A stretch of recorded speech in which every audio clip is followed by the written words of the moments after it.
de toutes les femmes, et Jésus, le fruit de ton sein, est béni. Sainte Marie, Mère de Dieu, prie pour nous pauvres pécheurs, maintenant et à l'heure de notre mort. Amen. Gloire au Père, et au Fils, et au Saint-Esprit. Comme il était au commencement, maintenant et toujours, dans les siècles des siècles.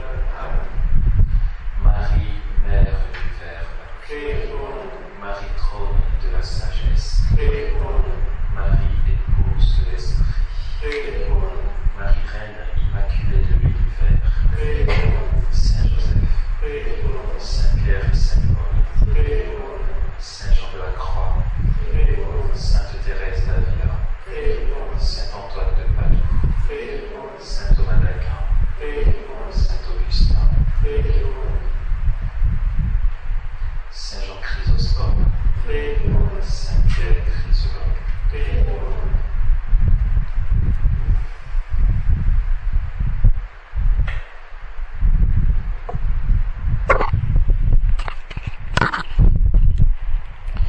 De l'Évangile de Jésus-Christ selon saint Matthieu.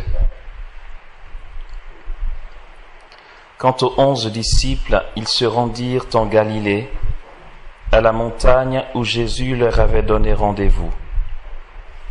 Et quand ils le virent, ils se prosternèrent. D'aucuns, cependant, doutèrent. S'avançant, Jésus leur dit ces paroles. Tout pouvoir m'a été donné au ciel et sur la terre. Allez donc de toutes les nations faites des disciples, les baptisant au nom du Père et du Fils et du Saint-Esprit, et leur apprenant à observer tout ce que je vous ai prescrit. Et voici que je suis avec vous pour toujours, jusqu'à la fin des temps. Amen.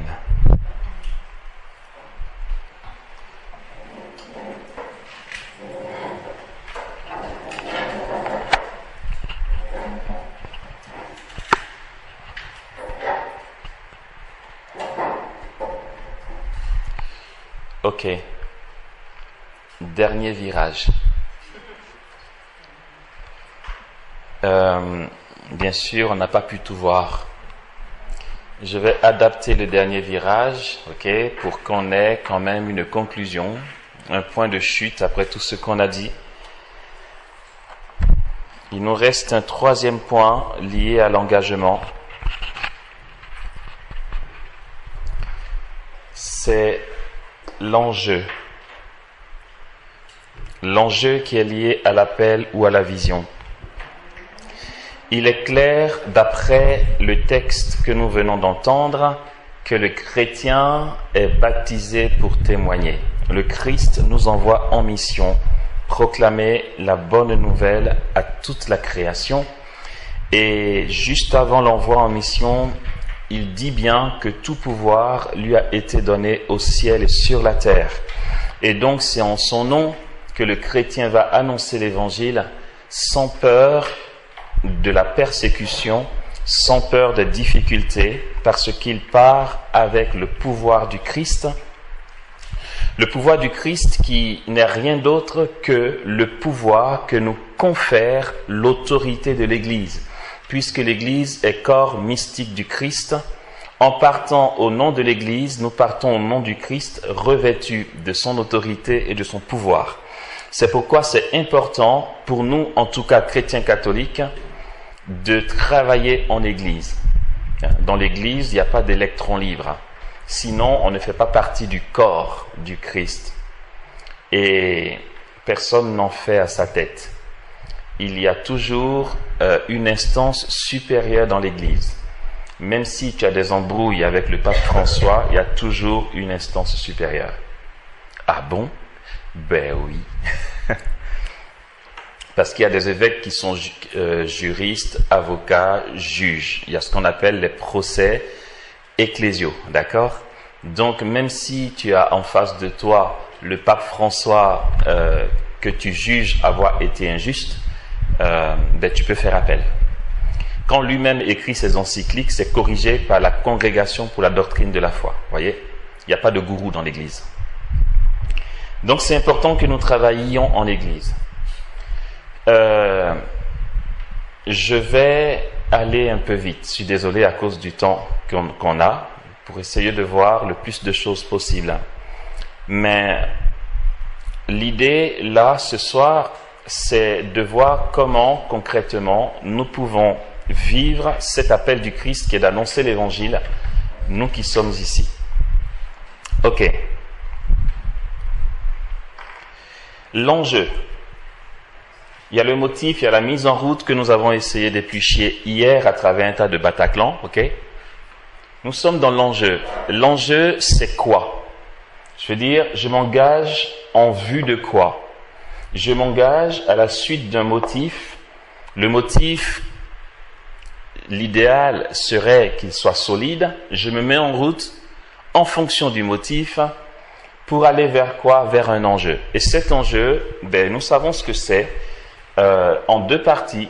L'enjeu, premièrement, c'est l'annonce de l'évangile sur la base du Christ qui nous envoie en mission.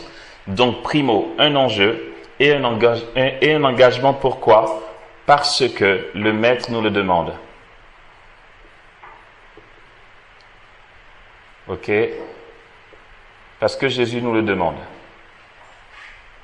Secondo, parce que j'ai un appel personnel.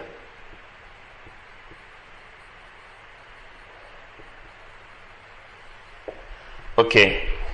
Annoncer l'évangile prend plusieurs formes. Ça peut être la prédication de l'évangile, l'annonce explicite de la parole de Dieu. Ça peut être à travers des ONG, des actes de charité. Regardez juste nos paroisses et nous verrons le nombre de mouvements qu'il y a, ok, qui contribuent à l'annonce de l'évangile. Cette annonce de l'évangile va prendre un nom en théologie qu'on va appeler, que nous connaissons bien, ok, apostolat. Ok, l'apostolat. Et qu'est-ce que l'apostolat? Par définition, l'Église appelle apostolat toute activité du corps mystique. Inutile de dire corps mystique du Christ, c'est quasiment un pléonasme parce qu'il n'y a qu'un seul corps mystique. Toute activité du corps mystique qui tend à hâter la venue en gloire du Fils de Dieu. Définition de l'apostolat. C'est pourquoi on a commencé par dire que l'apostolat en tant que chrétien catholique se fait en Église. Toute activité du corps mystique qui tend à hâter la venue en gloire du Fils de Dieu. Ok, c'est cela l'apostolat. Or, cet apostolat a plusieurs visages. Comment pouvons-nous évangéliser dans cette floraison d'activités que nous propose l'Église en question de forme d'évangélisation quand on a notre appel personnel, ok? Vous suivez ou non? Ok, bon, je redis ça. Je veux annoncer l'évangile parce que Jésus nous le demande dans sa parole. C'est juste que annoncer l'évangile prend plusieurs formes. Parce que, comme nous l'avons entendu de l'apôtre Paul, nous sommes tous membres d'un seul corps ayant chacun sa grâce. D'accord? Ma grâce à moi, c'est quoi? J'en sais rien. Je saurai si j'ai ma vie de prière qui fait naître en mon cœur un désir par lequel je me mets en route. La question du désir, on sait ce que c'est, on en a longuement parlé. On est d'accord? Ok. Donc cette annonce de la parole de Dieu, ou encore cet envoi en mission de Jésus, va prendre pour nous personnellement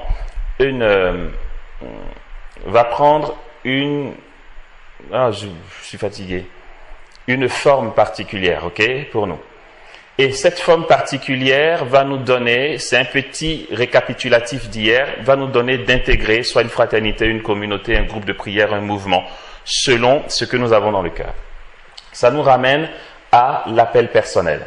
Il est important, quand on parle d'enjeu, ça veut dire qu'il y a une importance. Cette importance se base sur le fait qu'on est baptisé pour témoigner et que c'est par notre témoignage que les cœurs seront convertis à Jésus et que c'est si les cœurs se convertissent à Jésus qu'il pourra venir dans sa gloire.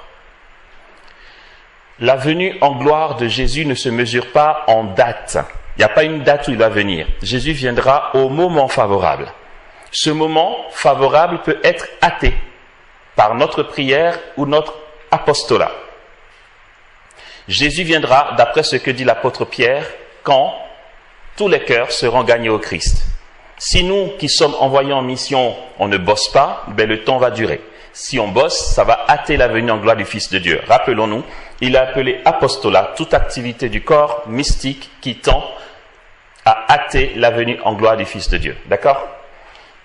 Secondo, il est important cet enjeu parce que mon appel personnel inclut mon épanouissement et mon bonheur en Dieu. Mon bonheur y est. Dieu m'appelle à quelque chose parce qu'il me connaît et qu'il sait qu'à travers cet apostolat-là, je pourrai être pleinement épanoui en lui. Primo, Jésus a besoin de moi pour annoncer l'évangile, pour que le cœur se convertisse et qu'il vienne dans sa gloire. Secondo, parce que personnellement, si je suis à mon poste, je trouve mon épanouissement en Dieu. Jusque-là, ça va? Ok. Si ça ne va pas, vous me dites. De toute façon, il y aura la question. On va avancer. Ayant déblayé ça, nous allons continuer dans l'enjeu. Comment arriver à vivre cet enjeu? Je vais aborder ici un sujet important. Un sujet qui est important, mais dont on ne parle pas beaucoup, malheureusement, même si c'est bien présent dans la tête de chacun. C'est une préoccupation qui a été débattue au Concile Vatican II, mais débattue et aboutie en partie seulement. C'est que, enfin, du moins, cette question c'est cela. L'apostolat des laïcs.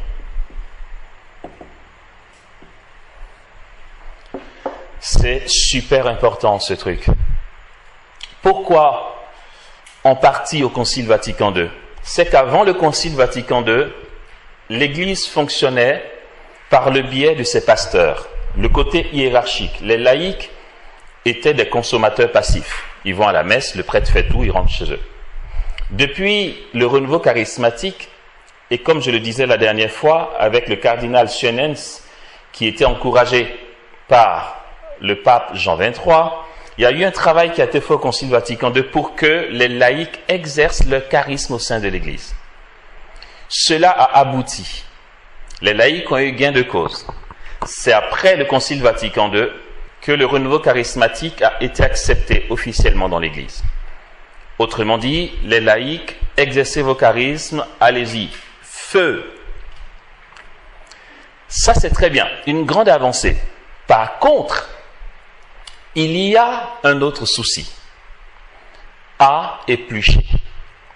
Et ce que je vais aborder ici, je regarde l'heure, ce que je vais aborder ici est super important. Pour aborder ça, je nous raconte une petite histoire. Une petite histoire vraie.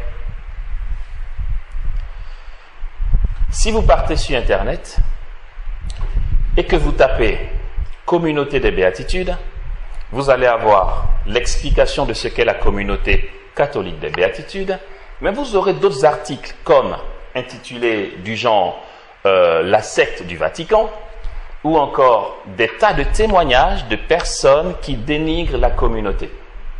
C'est fâcheux, mais c'est sur Internet. Donc, en disant ça, c'est pas comme si je vendais une mèche. C'est sur Internet. C'est important qu'on en parle. Je le dis par amour pour la communauté qui a été la mienne, et notamment pour la maison Eau Vive. C'est bien qu'on en parle. Pourquoi? Qu'est-ce qui s'est passé? Quand on écoute l'une des vidéos de personnes qui disent « Ouais, la communauté avait ci, avait ça, on m'a interdit ci, on m'a fait ça, j'avais pas droit de ci, de ça, de ça. » Bien sûr qu'au premier abord, quand tu écoutes, tu dis « Ah ben ça c'est une secte. » Comment on peut priver, par exemple, une mère de famille de revenus nécessaires pour s'occuper de ses enfants? Pourquoi on peut, avant d'avoir un savon, aller demander la permission? C'est vrai que de l'extérieur, quand tu entends, tu dis bah, c'est un peu abusé quand même. La communauté des béatitudes est un peu abusée. De l'extérieur, on va dire pourquoi pas. Peut-être bien. Mais la raison qui a provoqué ça, de toute façon c'était inévitable, c'est ceci. Petit historique. Même si après ce temps de récollection, vous décidez de ne plus être dans Tov Léodot, c'est pas grave. Vous en serez quand même informé. Hier, nous disions qu'au départ, suivez bien, hein, vous allez voir pourquoi ceux qui témoignent sur Internet n'ont pas raison. Même si dans l'apparence, on a envie de dire, ben ouais, attends, c'est chaud quoi. Au départ, on avait affaire à la communauté du lion de Juda et de l'agneau immolé.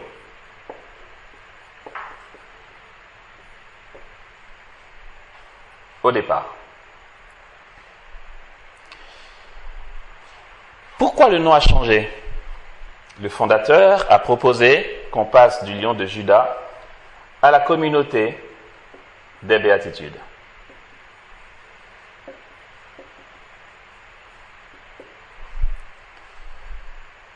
Et maintenant, c'est la communauté des béatitudes. Les béatitudes, la première béatitude, c'est « Heureux les pauvres ». Ok, vous suivez jusque-là? D'accord. La communauté du lion de Juda avait un rythme assez corsé. C'était très hard. On en a un peu parlé hier. Ils priaient tout le temps, ils ont renoncé à tout pour le royaume des cieux. C'était radical. Et après qu'ils soient sortis pour annoncer l'évangile, beaucoup de gens se sont sentis appelés à la communauté. Ou encore d'autres venaient passer du temps. C'est simplement que, entre la mission que j'ai vu la communauté mener, qui m'a interpellé, et la vie à la communauté, ça fait deux choses. Certains venaient, mais n'avaient pas la carrure pour vivre le rythme qui était super hard au quotidien. Et ça donnait quoi? C'est qu'on disait à certaines personnes, écoute, vaut mieux que tu rentres chez toi, parce que, manière de parler, tu n'as pas la carrure pour tenir. Certains voulaient être membres de la communauté et on leur disait, tu ne pourras pas, tu n'as pas la grâce. Et puis, il y en a un, il n'est pas membre de la communauté, il n'est plus membre de la communauté, mais il vit au sein de la communauté jusqu'à aujourd'hui. C'est un très ancien, il connaît la communauté depuis très longtemps. Il a approché le fondateur et il a dit, au lion de Juda, les pauvres n'ont pas leur place. Ephraïm a eu très mal au cœur. Il a dit, mais si on ne peut pas accueillir les pauvres, qui constituent la première béatitude, on n'a pas de raison d'être. Ephraïm a proposé qu'on passe du lion de Juda à la communauté des béatitudes. Quand c'est devenu communauté des béatitudes, avec les souhaits d'Ephraïm, c'est qu'on ouvre les portes à qui veut venir. C'est là où tout a commencé à devenir très complexe. Je vous dis ça pour vous mettre en garde. Pitié. Il ne faut pas que 10 ans plus tard, un Jean-Michel, que je vois sa tête sur Internet à dire « Ouais, je suis réunionnais, je partais à l'eau vive. Et puis là-bas, il y a un frère qui s'appelait François. Quoi? C'est toi qui es là? Et puis ci, et puis ça. Il faut qu'on soit bien clair. C'est que là, je prends le relais dans mon analyse des choses. Mon gars ou ma grande, on t'a rien demandé. Vous imaginez? Je prends 2, 3 ici, on a la même vision, on est complètement fou dans le Seigneur. On décide qu'on veut renoncer à tout. renoncer à nos biens pour vivre de la providence. On veut mettre tous nos biens en commun et prier. Le fait de mettre nos biens en commun nous garde d'une certaine pauvreté. On est des potes, on décide de vivre ça. On n'a jamais dit que c'était correct dans la société, ça nous regarde. On a faim de Dieu, on veut faire ça. On t'a rien demandé. Tu nous vois, tu dis, oh, est-ce que je peux venir? On te dit, mon gars, non. Tu sais, franchement, vu notre style de vie, vaut mieux pas. Ouais, vous êtes sélectif et tout, c'est élitiste, vous êtes une secte. Mais non, c'est que nous, on a fait un choix. Tu es sûr de vouloir venir? Ah, ouais. D'accord. Il n'y avait pas un pacha assis sur son trône qui a tout et qui dit aux autres, toi, tu n'as pas droit à ça. Tu viens me trouver chez moi. Moi, je me prive de tout. Je t'invite à faire comme moi, si tu veux vivre avec moi. 5 ans plus tard, tu vas sur Internet, tu dis, j'étais chez Amos, j'avais même pas droit à une brosse à dents. Mais c'est qu'Amos lui-même n'a pas de brosse à dents, c'est tout. Non, mais je ne sais pas si vous voyez le truc. C'est que les premiers frères et sœurs de la communauté ont décidé de vivre une radicalité évangélique. Mais quand les portes ont été ouvertes aux plus pauvres, parmi les pauvres, il y a les plus pauvres, il y a les moins pauvres, et il y a certains qui paraissent corrects, mais en fait, ils sont pauvres dedans. Il suffit juste de me regarder. Et puis, dans l'apparence, tout va bien. Sauf que il va se passer peut-être un conflit de personnes, problème de personnes, frustration. Il sort et il va dire, alors, vous savez, cette communauté, quand tu y entres, il faut que tu arrêtes de bosser. Tout ce que tu as comme bien, il faut que tu mettes en commun. Et les gens de l'extérieur vont dire, waouh, ah ouais, c'est ça les béatitudes. Ben, c'est une secte. C'est ce que ça donne sur Internet. C'est que les gars, on ne vous a rien demandé. Quand vous dites ça, et l'honnêteté de dire qu'eux-mêmes le vivent, n'allez pas faire croire qu'il y a un gourou qui vous a marginalisé, alors que lui-même était un pacha. Pardon de dire ça, je vais dire son nom, parce que là c'est un témoignage que je lui rends. Ephraim, le fondateur des Béatitudes, a besoin de savon, et il va voir la maîtresse de maison qui lui dit, je ne peux pas te donner de savon, il faut que tu passes par le berger de la maison. Oui. Il était dans la maison sans être le responsable de la maison. Il est le fondateur. Il n'a pas de savon. Alors il va voir le berger qui dit à la maîtresse de maison, donne un savon au fondateur. Vous voyez? Ne va pas me dire, ouais, ce gars-là m'a manipulé. Il vivait comme ça lui-même. Il aurait pu dire, je suis fondateur, j'ai droit à tout. Non. Il vivait ce qu'il a choisi depuis le départ. Aujourd'hui, bien sûr que je suis un béatitude hors les murs, donc je dis non, d'accord? Il y a une reconnaissance de la communauté des béatitudes en Église, ce qui fait que l'Église a proposé certaines dispositions pour que le laïc ait sa place. C'est important, ce que je dis là. C'est aussi pourquoi on peut poursuivre dans ce qui vient. Voici vers quoi, très humblement en tant que fils de l'Église, je vous propose d'aller. Bon, je ne vais pas écrire, je vais citer. Aujourd'hui, nous allons éplucher ce que dit le numéro 35 de Lumen Gentium. Aujourd'hui, je peux citer LJ. D'accord? LJ numéro 35. C'est quoi tu dis? Lumen Gentium. Lumière des nations. Enfin, c'est un document du Concile Vatican II. Voilà. Lumen Gentium, c'est une constitution dogmatique du Concile Vatican II. Ok? Il y a Dei Verbum, il y a Lumen Gentium, il y a Apostoloi Laici, il y a plein de trucs du genre. Ok? Là, on est dans Lumen Gentium. Le numéro 35, et je cite, ce que je vais citer ne sera pas cité à peu près, je vais citer mot pour mot ce que dit le paragraphe 35 de Lumen Gentium, c'est super important. Vous allez voir que ça va nous rejoindre ici.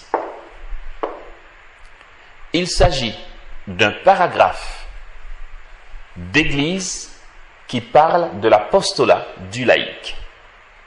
Si tu veux savoir, catholiquement parlant, ce que Jésus attend de toi en tant que laïc dans ton apostolat, écoute bien ce paragraphe. Ce n'est pas de moi, c'est du Concile Vatican II. Il a dit ceci. Le Christ, notre grand prêtre, continue son ministère prophétique jusqu'à la consommation des temps. Non seulement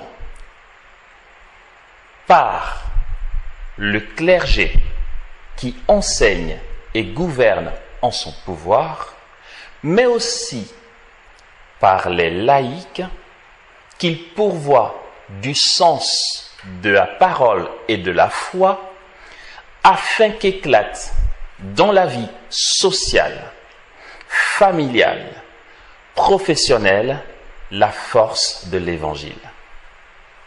Maintenant, je vais dire ça en français. Il fallait que je cite mot pour mot. L'Église nous dit que le Christ, notre grand prêtre et grand prophète, continue d'exercer son ministère prophétique jusqu'à ce qu'il revienne dans sa gloire. Il le fait comment? Il le fait à travers le clergé, qui enseigne et gouverne en son pouvoir. Un prêtre est ordonné pour enseigner, gouverner et sanctifier.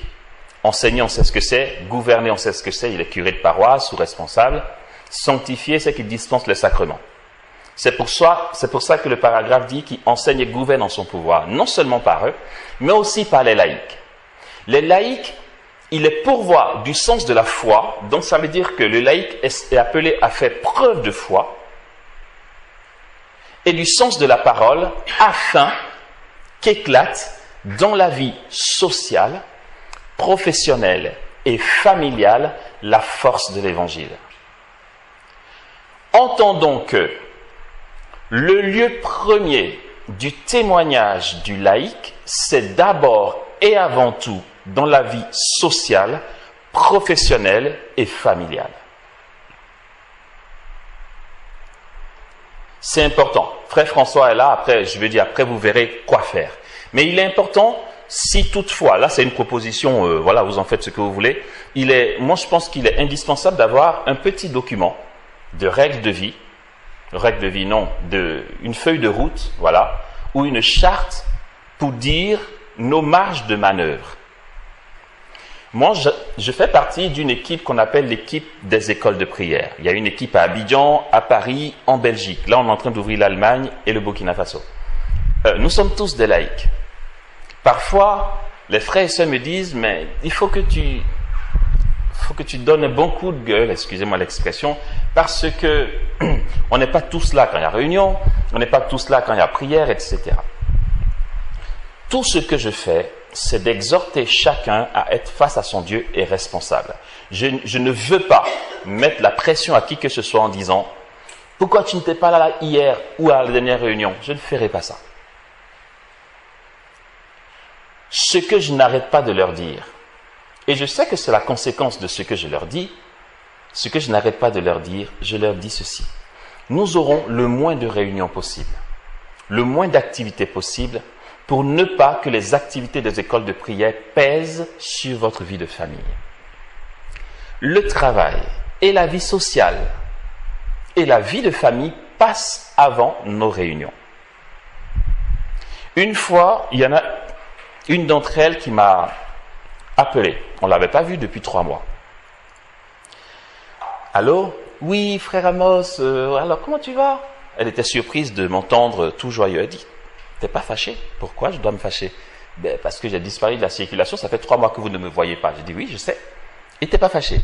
J'ai dit, j'imagine que si tu ne viens pas, c'est que tu ne peux pas venir, n'est-ce pas? Ou bien dis-moi que tu t'écoutes et que tu as la flemme. Elle dit, non, c'est pas ça. C'est qu'en fait, mon mari, et puis l'enfant, et puis le travail, je sors tard. J'ai dit, c'est ce que je pensais. D'accord, t'inquiète pas, fais ce que tu as à faire. Elle a trouvé ça super cool. Sauf que 4 autres mois se sont rajoutés. Ça fait 7 mois sans la voir. Là, c'est moi qui l'appelle. Ça va? Oui. Alors, dis-moi, qu'est-ce qu'on fait? Elle me dit comment? Je dis par rapport aux équipes d'école de prière, on ne te voit plus. Mais la dernière fois, tu m'as dit, c'est pas grave. J'ai dit non, mais c'est pas grave. Dis-moi que c'est grave de ne pas appartenir à l'équipe des écoles de prière. Il n'y a rien qui est grave. Elle dit, ouais, mais tu sais, c'est parce que je suis prise. J'ai dit, oui, mais il n'y a pas de problème. Tu sais, le discernement, il est très simple. C'est pas que je sois fâché. Tu t'engages dans un truc, tu es laïque. Tu dis, ah ouais, je vais faire partie de l'équipe. Pas de problème, tu viens. Tu es sûr? Ben viens. Tu es là, on ne te voit plus. Tu as des excuses. C'est pas, on ne t'indexe pas. Mon discernement, lui ai-je dit, est très simple. Si tu es à ton poste, si vraiment tu fais ce que tu as à faire, et qu'au nom de ce que tu as à faire, tu n'as pas le temps de venir dans l'équipe, je ne sais plus où c'est, alors tu n'es pas appelé dans l'équipe. Dieu ne peut pas t'appeler dans un endroit où il ne t'attend pas. Il y a réunion de l'équipe, mais en même temps, tu as ton enfant qui a besoin de toi. Des deux, Jésus t'attend ici avec ton enfant. Jésus ne peut pas te dire, coucou, sois membre des équipes d'école de prière s'il sait qu'il t'attend ailleurs. Pour moi, c'est très simple et c'est sans rancune, je ne t'en veux pas. Je te dis juste, réfléchis et voici, il faut que tu sois des nôtres. Parce que je ne te dirai pas, écoute, fais un effort, je veux te voir. Mais non, si tu ne viens pas. Là, en tout cas, je te mets face à ta responsabilité. Moi, je décide d'être complètement neuneux dans ma tête. Je crois que si tu me dis que tu n'as pas le temps, c'est que tu n'as pas le temps. Je ne vais pas imaginer que tu me racontes n'importe quoi. Je te fais confiance. Et c'est ça, chez nous, c'est ce qu'on vit. Du coup, on n'est pas nombreux, hein, vous savez. Les équipes d'école de prière, on est très peu. Le nombre ne grossit pas, parce que certains viennent et se rendent compte que ça ne colle pas. Vous allez avoir d'autres fraternités où ça bat son plein. Parce que, je pense que c'est maladroit, le responsable va dire, je veux que tout le monde soit là. Si quelqu'un rate une réunion, il sera sanctionné. Mais ça donne quoi à la longue? Ça donne des époux qui débarquent à la fraternité pour dire, je ne vois jamais mon épouse. Des enfants qui ne voient jamais leurs parents. C'est sûr que la fraternité bat son plein. On va dire, ouais, mais regarde ceux-là, ils sont tous là à la réunion. Mais à quel prix? Bon, je dis à mes frères et sœurs, chez nous, ça ne sera pas comme ça. De sorte que, s'il faut qu'on soit 4 dans tout l'univers, on sera 4. S'il faut qu'on soit 2, on sera 2. Celui qui est là, il sait qu'il peut être là. Il sait qu'il peut s'organiser et être là. Si tu as des charges au boulot, dans la société et en famille qui font que tu ne peux pas tenir un engagement que tu veux prendre, ne le prends pas. C'est pourquoi il serait important que vous ayez une petite trame, une petite feuille de route, sur la base de quoi vous saurez vos marges de manœuvre. N'allez pas plus tard dire « Ouais, on a fonctionné avec les béatitudes et voici, maintenant mes enfants se plaignent que je ne sois jamais à la maison, etc. » Ah non. Voici ce qu'est l'apostolat du laïc. Comme dit Jean-Paul II, la première église, c'est l'église domestique. Parce que là, certains me disent souvent, ouais, mais qu'est-ce qu'on fait de l'annonce de l'évangile? L'annonce de l'évangile, l'apostolat. Toute activité du corps mystique, donc l'église qui tend à hâter la venue en gloire du Fils de Dieu. Ouais, mais Amos, tu nous dis de nous occuper de nos enfants. Ben bien sûr. Jean-Paul II est très clair. La première église, c'est l'église domestique. Ton premier corps mystique du Christ, c'est ta maison d'abord en tant que laïc. Le paragraphe est très clair. Afin qu'éclate dans la vie sociale, familiale et professionnelle la force de l'évangile. Quand ça c'est fini, quand tout est posé, si tu as du bonus, vas-y annoncer l'évangile, il n'y a pas de problème. Pour le religieux, c'est l'inverse. Pour le religieux, il est tout donné à Jésus d'abord, avant de faire ce qu'il a à faire en famille ou en société. Pour les laïcs, c'est dans l'autre sens, d'accord? C'est pourquoi, je suis en train de finir, waouh, presque l'heure.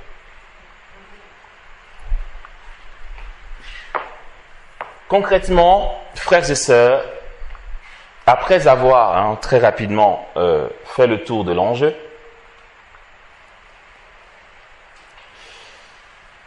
pour que ce côté-là, le motif, les moyens à prendre pour que l'appel naisse, je vais vous proposer une petite piste par ordre hiérarchique. La prière intelligente passe par quoi? Les sacrements. Les sacrements, dans les sacrements, j'entends aussi prière communautaire. Pourquoi je dis ça? C'est que la messe, c'est une prière en église, d'accord? Donc la prière communautaire, les sacrements. Dans la prière communautaire, nous avons Tov Léodot. Ok? Prière communautaire. Prière intelligente. Nous allons avoir 1, 2, la prière personnelle. C'est de la prière personnelle qu'on n'a pas arrêté de parler jusque-là. Dans la prière personnelle, nous avons une forme de prière personnelle qui ne paraît pas, mais qui est la toute première prière personnelle. C'est l'accomplissement du devoir d'État.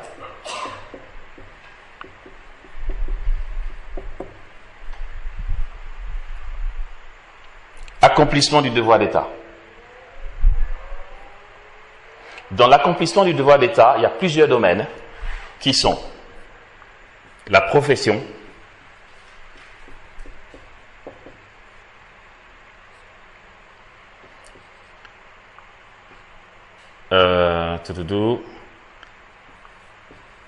ma responsabilité en famille,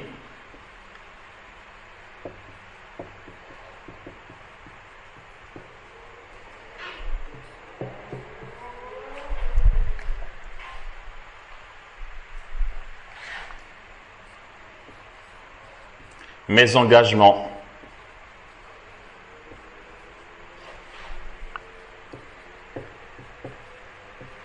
Atov Léodot.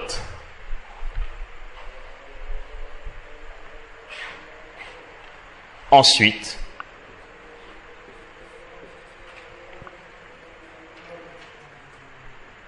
je vais mettre ça sous forme de... On va mettre...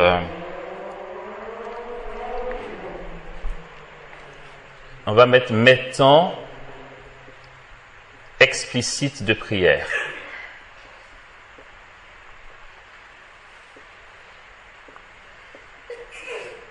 Vous voyez ce que c'est les temps explicites de prière? Quand je suis à l'adoration, c'est mon temps personnel de prière, mais je dis explicite parce que là, je suis vraiment en cœur à cœur, contrairement à la profession, à l'accomplissement du devoir d'État.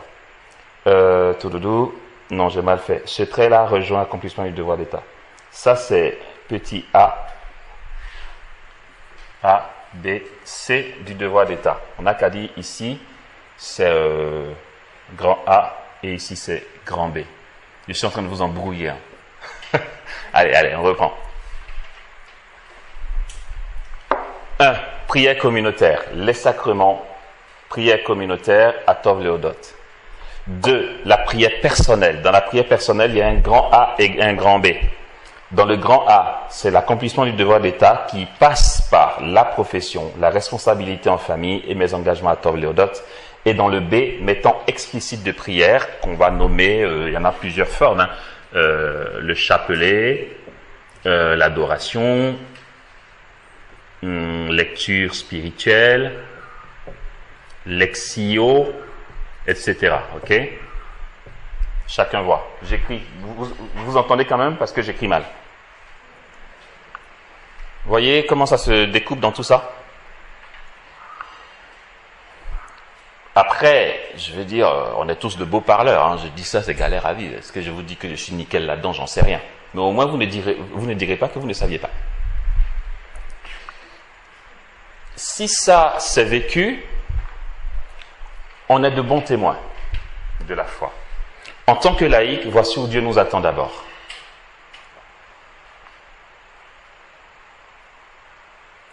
Je n'ai pas peur que vous démissionniez de Tov Léodot. Donc, je dis les choses comme il faut le dire. Votre devoir d'État, bien sûr, passe avant Tov Léodot. Votre devoir en famille passe avant. Après viennent vos engagements à Tov Léodot, et vos engagements à Tov Léodot passent avant vos temps de prière explicites. Tu ne peux pas dire, il y avait réunion, je ne suis pas venu parce que j'avais adoration. Sauf si ton adoration est un engagement dans une paroisse où tu as donné ta parole, c'est autre chose. Mais je suis en prière personnelle, je ne serai pas à la réunion. Ça colle pas. Par contre, tu peux dire, mon enfant a besoin de moi, je ne serai pas à la réunion. Ça s'entend. Accomplissement du devoir d'État est une prière. Le boulot, la profession, ce que tu dois à ton épouse ou à ton époux et à tes enfants. Et ensuite, après ça, tes engagements à Tov Léodot. Quand tu as fini ta réunion à Tov Léodot, si tu veux aller faire Lectio Divina, maintenant tu peux faire Lectio Divina vers 22h45 jusqu'à 4h du matin, si tu veux. Voici ce qui est dans l'ordre des choses. Si on vit ça, on ne risque pas d'entendre quelqu'un dire 9 mois plus tard, ouais, ils m'ont tout pris. Ils m'ont exploité. Ok. Je récapitule et on passe dans les questions, d'accord? Je récapitule. L'enjeu, c'est Jésus qui nous appelle à annoncer l'évangile pour que son règne vienne. Nous annonçons l'évangile en Église. Ça donne l'apostolat d'Église, qui est une activité du corps mystique du Christ qui tend à hâter la venue en gloire du Fils de Dieu. Ouf. Ensuite, un enjeu, parce que le Maître m'appelle dans une activité particulière qui constitue en moi un désir. Ce désir, si je me mets en route pour le réaliser, là se trouve mon bonheur et mon épanouissement en Dieu. Ok. Pour que ces deux-là se vivent en Église et dans l'ordre des choses, il est important que nous nous référions à Lumen Gentium, le numéro 35, qui nous parle du premier lieu de témoignage du laïc, okay? La vie sociale, professionnelle et familiale, où nous sommes appelés à témoigner. Pour le vivre concrètement, je vous ai fait un petit topo de la hiérarchie des choses. Vous allez me dire, ah ouais, le sacrement passe avant ma profession? Oui. Recevoir Jésus passe avant ton travail. Cherchez d'abord le royaume des cieux, sa justice, et tout le reste vous sera donné de surcroît. D'accord? Par contre, c'est chacun qui, dans un discernement, doit voir au cas par cas quoi faire. Si ton patron a besoin de toi, si c'était pas prévu, non. Si c'est l'heure du boulot, forcément, tu ne peux pas prétendre que tu vas à la messe alors que c'est l'heure du boulot. Tu vas t'arranger pour trouver une messe dans tes pauses. Ça, je pense qu'on est d'accord avec ça. On n'a pas besoin de se le dire, c'est clair. Pourquoi c'est comme ça, en fait? On a envie de dire, mais le boulot, c'est la société et puis l'église passe après. Oui, parce que si tu mets ton patron avant tes sacrements, tu es juste en train de témoigner devant ton patron que c'est bien d'être chrétien. Quand il verra ton travail, il dira, ah ouais, ce gars, il a quelque chose. Comment tu fais? D'où ça vient? Pourquoi tu es correct par rapport aux autres? Et tu lui donneras envie de Dieu. Ok? Donc, mettre le travail et le boulot avant, ce n'est pas renier Jésus. C'est lui rendre témoignage. Parce qu'il a dit, rendez à César ce qui lui revient et à Dieu ce qui lui revient. Amen.